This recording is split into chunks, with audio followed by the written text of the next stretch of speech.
Hello everyone, my name is Sudhanshu Singh. I am a SEBI registered research analyst. आज के इस video में मैं बात करने वाला हूं एक अनकंफर्टेबल ट्रूथ के बारे में कि मार्केट की सबसे ज्यादा पॉपुलर स्ट्रेटजी ब्रेकआउट है। फिर भी ज्यादातर ट्रेडर इस स्ट्रेटजी को यूज करने के बाद भी पैसा क्यों नहीं बना पा रहे। एक्चुअली प्रॉब्लम स्ट्रेटजी में नहीं, प्रॉब्लम एग्जीक्यूशन एंड थिंकिंग में है। और इस वीडियो में हम इसी टॉपिक पर डिस्कशन करेंगे। चलिए वीडियो को शुरू करते हैं। एज अ इलस्ट्रेशन पर्पज मैंने एनएमसीडी का प्री ब्रेकआउट चार्ट लिया है, डेली टाइम फ्रेम का। चार्ट बिल्कुल परफेक्ट लग रहा है, आप देख सकते हैं बार बार डिमांड एंड सप्लाई जोन से यह रिजेक्शन ले रहा है, बार बार सप्लाई ले रहा है। और अपनी एक्सपेक्टेशन थी कि जैसे ही इस सप्लाई जोन को ब्रेक करके डिमांड में कन्वर्ट होता है और इसके ऊपर सपोर्ट लेता है तो यह स्टॉक 10 to 15% अपसाइड मूव दे सकता है। वॉल्यूम भी इसको सपोर्ट कर रहा था, आरएसआई भी इसको सपोर्ट कर रहा था। ओवरऑल चार्ट काफी परफेक्ट था और यही वो पॉइंट है जहां पर रिटेलर्स को कॉन्फिडेंट आ जाता है और उसके बाद वो सोचते हैं अब तो ट्रेड यहां पर पक्की हो गई। लेकिन मार्केट इतनी सिंपल होती तो हर कोई प्रॉफिटेबल होता। अब चलते हैं एनएमडीसी के लाइव चार्ट पर। तो यहां आप देखेंगे कि ब्रेकआउट तो आया, जो लेवल हमने एक्सपेक्ट किया था उसके अकॉर्डिंग ब्रेकआउट आया। यहां पर इसने अपने डिमांड जोन को ब्रेक कर दिया, ब्रेक करके अपसाइड को मूव किया। अपनी एक्सपेक्टेशन थी 10 to 15%, बट यहां जो हमें ब्रेकआउट देखने को मिला वो जस्ट 5% का देखने को मिला। उसके बाद अपर प्राइस रिजेक्शन लेके यह स्टॉक सीधा नीचे चला आया। वॉल्यूम भी सपोर्ट कर रहा था इस ब्रेकआउट को वॉल्यूम सपोर्ट कर रहा था, आरएसआई भी सपोर्ट कर रहा था, मूविंग एवरेज भी सपोर्ट कर रहा था, सब कुछ इसके फेवर में था। फिर भी प्राइस एक्शन नीचे चला आया। जिनके छोटे टारगेट थे 4 to 5% इंट्राडे टारगेट, वो कहीं ना कहीं प्रॉफिटेबल होंगे, बट जिनके बड़े टारगेट थे 10%, 15%, 20%, उनके लिए यह ब्रेकआउट फेलियर हो गया। सब कुछ पॉजिटिव होने के बाद ब्रेकआउट फेलियर हो गया। तो अब यहां पर बात आती है कि ब्रेकआउट फेल क्यों हुआ। ब्रेकआउट फेल सिर्फ इसलिए नहीं होता कि पैटर्न गलत था, एंट्री गलत, टाइमिंग गलत थी, बल्कि ब्रेकआउट फेल इसलिए होता कि मार्केट कंडीशन उस पैटर्न के फेवर में नहीं होती। जैसे कि वीक इंडेक्स स्ट्रक्चर, निफ्टी की बात कर लें, बैंक निफ्टी की कर लें या सेंसेक्स की कर लें, अगर देखा जाए तो पिछले 5 to 7 ट्रेडिंग सेशन से एक कंटिन्यूअस डाउन ट्रेंड में है। ऐसे में अगर हम ब्रेकआउट किसी स्टॉक में फाइंड आउट करते हैं तो हमें अपने टारगेट को वैसे ही कम कर लेना चाहिए कंपेयर टू ट्रेंडिंग मार्केट। अब ट्रेंडिंग मार्केट में किसी स्टॉक में हम 10%, 20% की मूव एक्सपेक्ट कर रहे हैं तो वीक मार्केट में वो हमारा ऑलरेडी 50% से नीचे आ जाना चाहिए। अगर हम 10% एक्सपेक्ट कर रहे हैं तो 5% आ जाना चाहिए, 20% कर रहे हैं तो 10% आ जाना चाहिए, इवन उसके नीचे आ जाना चाहिए, क्योंकि ओवरऑल मार्केट स्ट्रक्चर वीक हो चुका है। ब्रेकआउट चाहे आपका कितना भी बढ़िया हो, जब मार्केट नहीं सपोर्ट करेगी तो ब्रेकआउट आपका सक्सेस नहीं हो सकता। और जो सेकंड मेजर रीजन है low participation. Low participation in the sense कि हमने किसी भी स्टॉक को फाइंड आउट किया और देखा कि यहाँ पे ब्रेकआउट आ गया और अपनी एंट्री प्लान कर ली, ठीक है, कोई दिक्कत नहीं, एक पैटर्न का फॉर्मेशन हुआ और हमने ब्रेकआउट प्लान कर लिया। बट हमें इसके साथ यह भी देखना होगा कि मार्केट स्ट्रक्चर क्या है और पार्टिसिपेशन क्या है, एफएफआईज डीआईज की क्या एक्टिविटी है, वो कितना पैसा लेके आ रहे हैं। अगर एक ब्रॉडर मार्केट में ओवरऑल मार्केट फियर में है तो हम बड़ा ब्रेकआउट नहीं प्लान कर सकते। ब्रेकआउट आएगा लेकिन उसकी एक्यूरेसी शायद हमें उतनी ना मिले जितनी कि हमें ट्रेंडिंग मार्केट में मिलती है। तो हमें ओवरऑल पार्टिसिपेशन पे भी फोकस करना पड़ेगा कि पार्टिसिपेशन कैसा है बड़े प्लेयर्स का मार्केट में। स्ट्रॉन्ग ब्रेकआउट के लिए सिर्फ स्टॉक का स्ट्रॉन्ग होना इनफ नहीं होता, मार्केट को भी इसे सपोर्ट करना पड़ता है। और इसी के साथ इसमें स्मार्ट मनी का भी मेजर रोल होता है, क्योंकि इंस्टीट्यूशन कभी सिर्फ ब्रेकआउट देख के पैसा नहीं लगाते, वो ओवरऑल इन्वायरमेंट को चेक करते हैं कि ब्रॉडर मार्केट में क्या चल रहा है, मार्केट ट्रेंड क्या है, पॉजिटिव, निगेटिव, न्यूट्रल। बट हम क्या करते हैं एज अ रिटेलर कि कहीं भी ब्रेकआउट दिखा हमें नहीं मतलब कि निफ्टी नीचे जा रहा है, सेंसेक्स नीचे जा रहा है, डाउ जोन्स क्या कर रहा है या नेस्डेक क्या कर रहा है, हमें इससे नहीं मतलब। ब्रेकआउट आया, 10% का टारगेट रख दिए, बात खत्म। अब जब ओवरऑल मार्केट डाउन ट्रेंड में है, एफएफआईज का पार्टिसिपेशन नहीं है, डीआईज का नहीं है, सब बेच रहे हैं, तो आप ब्रेकआउट में पैसा लगाओगे तो फिर कहीं ना कहीं आप अपने आप को ट्रैप कराएंगे। तो हमें सिर्फ ब्रेकआउट में एक लेवल देख के पार्टिसिपेट नहीं करना चाहिए। और अगर हम पार्टिसिपेट कर रहे हैं तो हम ट्रेंड के अकॉर्डिंग अपनी पोजीशन साइज, टारगेट को मैनेज करना पड़ेगा। जनरली होता क्या है कि रिटेल ट्रेडर सिर्फ एंट्री देखता है, बट जो इंस्टीट्यूशन होते हैं, चाहे डीआईज हो चाहे एफएफआईज हो, वो ओवरऑल एनवायरनमेंट को देखते हैं। वो सिर्फ किसी पर्टिकुलर चार्ट को देख के, प्राइस एक्शन को देख के और किसी पैटर्न को देख के पैसा नहीं लगा देते। ओवरऑल इन्वायरमेंट को चेक करते हैं, उसके बाद कहीं इन्वेस्टमेंट करते हैं या ट्रेडिंग करते हैं। अब बात करते हैं कुछ कॉमन मिस्टेक जो जनरली रिटेल ट्रेडर्स करते हैं। सबसे पहली मिस्टेक है लेट एंट्री। अब इस चार्ट को देखिए आप, HEG, मैंने इसको अपने फ्री टेलीग्राम चैनल में आप लोग के साथ शेयर भी किया था। यहाँ आप देख सकते हैं HEG का स्टॉक मैंने इसको शेयर किया था और एक्सपेक्टेशन थी कि जैसे ही अपर चैनल को यह ब्रेक कर देगा असेंडिंग चैनल के अपर चैनल को ब्रेक कर देगा और ग्रीन जोन में आ जाएगा तो एटलीस्ट 10% की मूव हमें देखने को मिलेगी। इसके बाद हम ट्रेल करके चल सकते हैं। अभी इस चार्ट को देखा जाए तो यहाँ ब्रेकआउट आया, जैसे ही ग्रीन जोन में आया 10% की तो मूव मिली और ट्रेल करने के बाद 10% की और मूव मिली। टोटल 20% तक यह स्टॉक मूव किया 3 से 4 दिन में। बट प्रॉब्लम क्या है? Late entry. अब यहाँ पे तो हमने सही समय पे एंट्री प्लान कर ली, प्रॉफिटेबल रहे, बट जो लोग इस टॉप का वेट कर रहे थे या इस टॉप का वेट कर रहे थे कि इसको ब्रेक करेगा तो फिर हम यहाँ पे एंट्री प्लान करेंगे, तो कुछ लोगों को तो एक स्पाइक मिल गया होगा। अगर सेम डे में पैनिक में निकल गए तो निकल गए, अदरवाइज जो यहाँ पे ट्रैप हो गया वो 15% डाउन साइड लेके बैठा होगा इस स्टॉक, सिर्फ लेट एंट्री की वजह से। अब लेट एंट्री क्यों हुई? पहला तो लोगों ने एक्सपेक्ट किया कि इस टॉप को ब्रेक करेगा। मैं इसको इरेज कर देता हूँ। पहला एक्सपेक्टेशन थी कि इस टॉप को ब्रेक करेगा। जिन लोगों ने प्लान किया होगा कि टॉप को ब्रेक करेगा तो यहाँ से हायर अपसाइड हमें देखने को मिल सकता है। दूसरी कॉमन मिस्टेक थी वॉल्यूम स्पाइक। वॉल्यूम को सिर्फ स्पाइक समझना, यह सबसे बड़ी मिस्टेक थी। अब यहाँ पे मैंने एंट्री प्लान की तो यहाँ एक पैटर्न का फॉर्मेशन हुआ था और धीरे धीरे कहीं ना कहीं वॉल्यूम इंक्रीज हो रहा था। यहाँ इतनी पावरफुल कैंडल का फॉर्मेशन हुआ और वॉल्यूम सिर्फ इतना, ठीक है। और इसके बाद जब ये ब्रेकआउट आया, यहाँ पर बड़ा ब्रेकआउट देखने को मिला। वॉल्यूम देखिए कितना, वॉल्यूम में स्पाइक आ गया और रिटेल ट्रेडर्स को लगा कि बहुत ज्यादा वॉल्यूम बढ़ गया, अब स्टॉक बहुत तेजी से फटने वाला है क्योंकि इसने अपने टॉप को ब्रेक कर दिया है। सिंपल सा कॉन्सेप्ट। अब इंस्टीट्यूशंस चाहे एफएफआईज हो चाहे डीआईज हो, वो इसी का फायदा उठाते हैं। वॉल्यूम लेके आए, रिटेलर्स को एंट्री कराया, इस लेवल पे प्रॉफिट बुकिंग करें, निकल गए, retailers trap. 15% to 20% down side retailer यहाँ पे लेके बैठ, सिर्फ एक वॉल्यूम स्पाइक की वजह से और रॉन्ग एंट्री की वजह से। और जो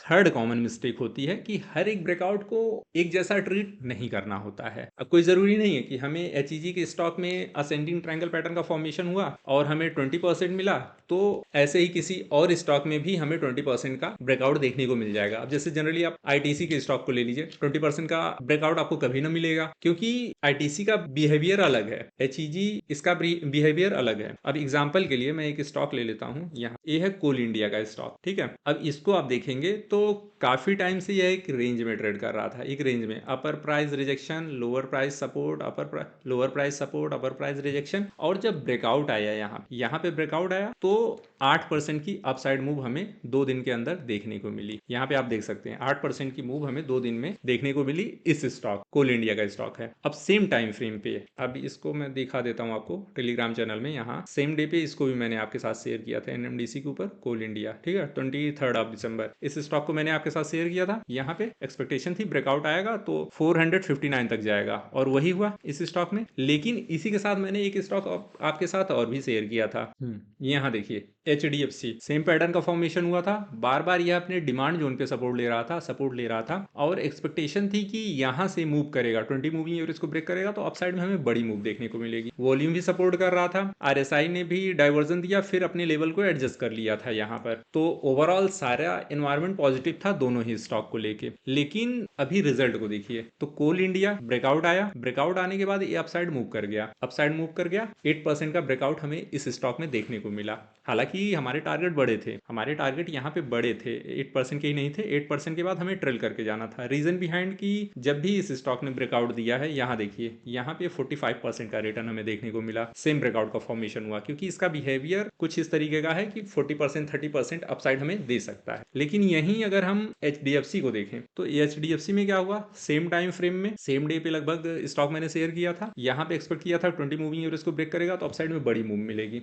बट हुआ क्या, थोड़ा सा ऊपर गया, फिर रेड कैंडल का फॉर्मेशन हुआ और अचानक से स्टॉक नीचे आ गया और निफ्टी का सबसे पहला गिरने वाला स्टॉक एचडीएफसी बन गया। अपने लेवल को इसने डाउन साइड में ब्रेक कर दिया। सेम मार्केट कंडीशन थी, निफ्टी, बैंक निफ्टी, सेंसेक्स तीनों डाउन ट्रेंड में थे, एचडीएफसी भी डाउन ट्रेंड में आ गया। लेकिन कोल इंडिया ने अप साइड मूव दी और 8% का टारगेट हमें वहां पे दे दिया सेम पैटर्न के फॉर्मेशन में। क्यों? क्योंकि बिहेवियर अलग थे स्टॉक। हमें अगर हम किसी स्टॉक को ट्रैक करते हैं तो हम उसके बिहेवियर को पहचान लेंगे। किसी स्टॉक को 1 साल, 2 साल, 6 महीना अगर हम ट्रैक कर रहे हैं तो हम उसके बिहेवियर को पहचान लेंगे कि कब एक किस कंडीशन में कितना अपसाइड और कितना डाउन साइड दे सकता है। तो हमें बिहेवियर को भी रीड करना पड़ेगा। सिर्फ ब्रेकआउट देख के एंट्री प्लान करने से हम ट्रैप हो जाएंगे। यहाँ जिन लोगों ने एसएल ले लिया तो ठीक है भैया, यहाँ पे ले लिया तो भी ठीक है।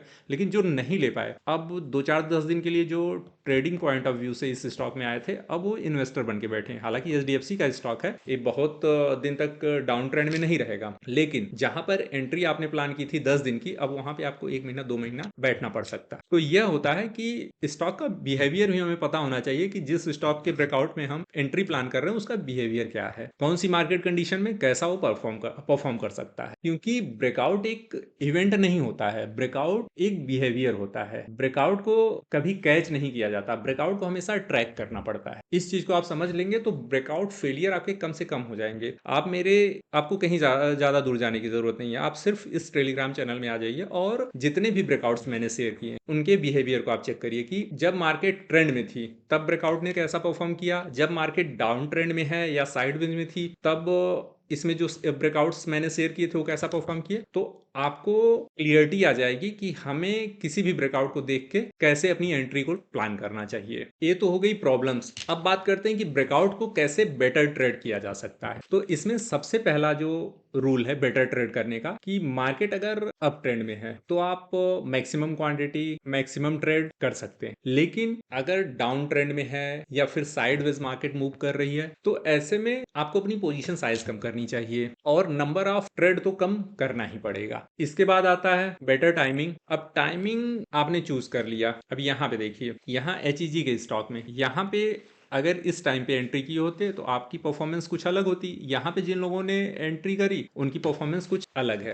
तो टाइमिंग का भी बड़ा रोल होता है कि आपको एक बेटर टाइम पे किसी भी स्टॉक में पार्टिसिपेट करना चाहिए। और जो सबसे इंपॉर्टेंट चीज है कि अलाइनमेंट, ओवरऑल ब्रॉडर मार्केट से आपको अलाइनमेंट करना पड़ेगा कि आपका स्टॉक, अब जैसे यहाँ पर एचडीएफसी का स्टॉक हमने एक्सपेक्ट किया कि ब्रेकआउट आएगा 20 मूविंग एवरेज के ऊपर सस्टेन करेगा तो अपसाइड में बड़ी मूव देखने को मिलेगी। बट वहीं आप देखेंगे कि निफ्टी कंटिन्यूअस डाउन ट्रेंड में है। तो हम बड़ी मूव यहाँ इस निफ्टी 50 के स्टॉक में कैसे एक्सपेक्ट कर सकते हैं। तो हमें अलाइनमेंट करना होगा कि मार्केट मूव क्या कर रहा है। मार्केट एक चैनल में, निफ्टी एक चैनल में ट्रेड कर रहा है बट साइडवेज है और अपर प्राइस डायरेक्शन लेके कंटिन्यूअस 5 to 7 डेज से डाउन ट्रेंड में है। ऐसे में हम अपसाइड एक बड़ी एंट्री प्लान नहीं कर सकते। हाँ, क्योंकि हमने जब प्लान किया तब इतनी बड़ी गिरावट नहीं थी ऐसे, लेकिन ये चीज दिख रहा था कि एक साइडवेज मार्केट है। तो ऐसे में हम बहुत बड़े टारगेट लेके यहाँ पे नहीं चलेंगे। बड़े टारगेट अगर लेके चलते हैं तो उसे हम पार्ट में डिवाइड कर देंगे। अब जैसे मान लीजिए 10% का टारगेट है तो 3.33 प्लस 3.33 इसको ट्रेल करके चलेंगे प्लस 3.33। तो हमने इसको 3 पार्ट में डिवाइड कर दिया। तो ऐसे क्या होगा कि जब हमें ट्रेलिंग आ गई तो हम ट्रेल करके इस स्टॉक को कहीं भी ले जा सकते हैं, जैसे हमें बहुत बड़ा लॉस नहीं होगा यहाँ। अब मैक्सिमम जो एग्जिट था इस स्टॉक में 200 मूविंग एवरेज, और इसके नीचे जो लोग बैठे वो अब ट्रैप हो गए। अब उन्हें वेट करना होगा सही टाइम का, क्योंकि अब यह प्री बजट मंथ है तो वोलेटाइल हो सकता है और थोड़ा सा नीचे जाए, तो कुछ टाइम तक आप यहाँ पे ट्रैप हो जाएंगे। तो अलाइनमेंट एक मेजर रोल प्ले करता है। हमें कभी भी ब्रॉडर इंडिया, अब जैसे हम निफ्टी 50 के स्टॉक को ट्रेड कर रहे हैं तो निफ्टी 50 से अलाइनमेंट करेंगे, बैंक निफ्टी के स्टॉक को ट्रेड कर रहे हैं तो बैंक निफ्टी से अलाइनमेंट करेंगे, सेंसेक्स का स्टॉक है तो सेंसेक्स से करेंगे, मिड कैप का है तो मिड कैप से, निफ्टी फाइनेंस से है तो उससे अलाइनमेंट करेंगे, जो मतलब स्मॉल कैप का है तो स्मॉल कैप से करेंगे। सिंपल सा कॉन्सेप्ट। अब ऐसा नहीं कि स्मॉल कैप का स्टॉक है हम अलाइनमेंट निफ्टी 50 से करें, ऐसा नहीं चलेगा। आपको सेम इंडेक्स से अलाइनमेंट करके चलना पड़ेगा, उससे परफॉर्मेंस बेटर हो सकती है अपने breakout. Now come to the conclusion part. इस वीडियो का पर्पस किसी को डिस्करेज करना नहीं बल्कि रियलिस्टिक बनाना। ब्रेकआउट काम करता है लेकिन सिर्फ सही मार्केट और सही प्रैक्टिस के साथ। अगर आपको ऐसे ही क्लीन और नो नॉइस डिस्कशन पसंद है तो चैनल को सब्सक्राइब करना ना। मिलते हैं नेक्स्ट वीडियो।